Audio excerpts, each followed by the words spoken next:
Mungkin lupa Pak Asisten ya memperkenalkan. Ini tadi Pak Asisten, Pak Ipin Syaripin ya. Pak Ipin Syaripin adalah Pak Asisten pemerintahan Setda Kota Sukabumi.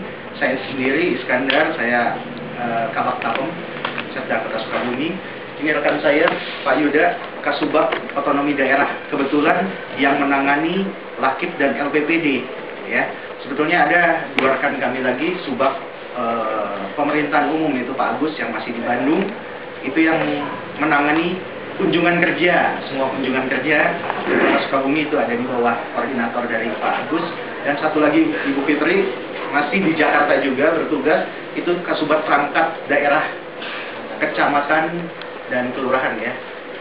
Nah, Bapak dan Ibu, ini juga ada rekan kami yang selalu mendampingi kami, ini Pak Deden Dendayasa. Pak Deden ini di Humas ya, di Humas beliaunya selalu mendampingi saat kami menerima kunjungan-kunjungan. Ini rekan kami mungkin sudah tidak asing ya, Laode Andang. Di mana di sana ada perencanaan, ada pelaksanaan, ada evaluasi. Itu kalau bicara Lakip ya.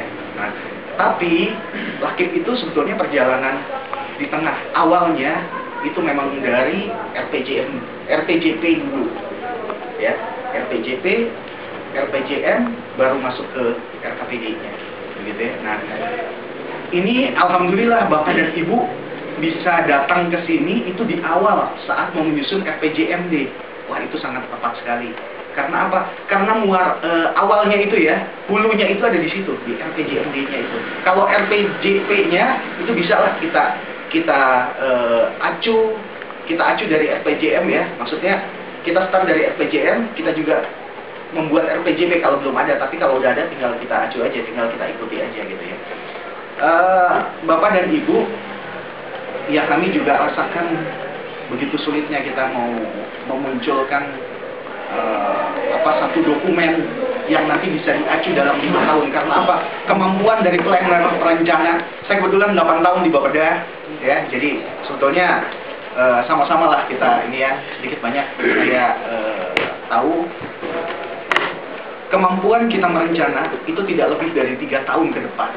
Setelah 3 tahun itu akan berantakan karena kemampuan kita planner itu hanya 3 tahun ke depan ya. Itu pun sebetulnya yang ampuh itu 1 tahun ke depan, 2 tahun ke depan, 3 tahun itu udah maksimal. 4 tahun, 5 tahun udah berantakan gitu. Ya, jadi oke lah, akan sulit kita merencanakan 4-5 tahun ke depan. Ya kalau RPJMD, ya mungkin bagusnya itu hanya di 3 tahun pertama. 1 tahun, 2 tahun, 3 tahun, itu masih bagus tuh. Masih kemampuan kita masih kuat gitu ya.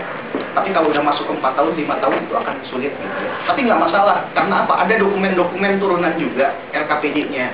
Nah, itu kita sempurnakan dalam RKPD-nya. Nah, sekarang kalau kita mau menyusun dokumen rencana 5 tahun, oke. Kita sepakatkan dulu. Semuanya ada di bawah koordinasi komando dari Bapeda, sama di kami juga. Makanya kalau ada ada istilah ya, kalau kita mau tahu satu kota atau satu kabupaten, cukup kita lihat Bapedanya. Ya, kalau Bapeda produk-produknya bagus, itu bisa kelihatan semua, gambaran semua SKPD. Ya, semua kota itu bisa tergambar. Karena di dalam Bapeda itu lengkap ya. Di situ ada ya otomatis ada planner juga ya, ada evaluatornya juga di situ ya. Terus ada koordinator dari fisik infrastruktur ya, ada ekonomi, sosial budaya ya, pemerintahan, lengkap gitu. Nah, itu mulainya dari situ. Saya yakin ini teman-teman ada yang dari luar Bapeda? Bapeda semua ya, alhamdulillah gitu ya. Ini jadi ya bukan berarti saya lebih tahu ya, enggak, tapi berdasarkan pengalaman kami, karena kami sudah sudah coba menyusun RPJM. Kalau RPJM-nya bagus, insya Allah RKPD akan bagus setiap tahunnya, Lakip akan bagus, LPPD akan bagus. Saya jamin itu. Jadi awalnya tetap dari RPJMD-nya. Kalau kita lihat tadi, masuk ke yang ada flowchart tadi ya, yang ada garis cabang-cabang tuh, yang membingungkan sementara ini ya. Nah ini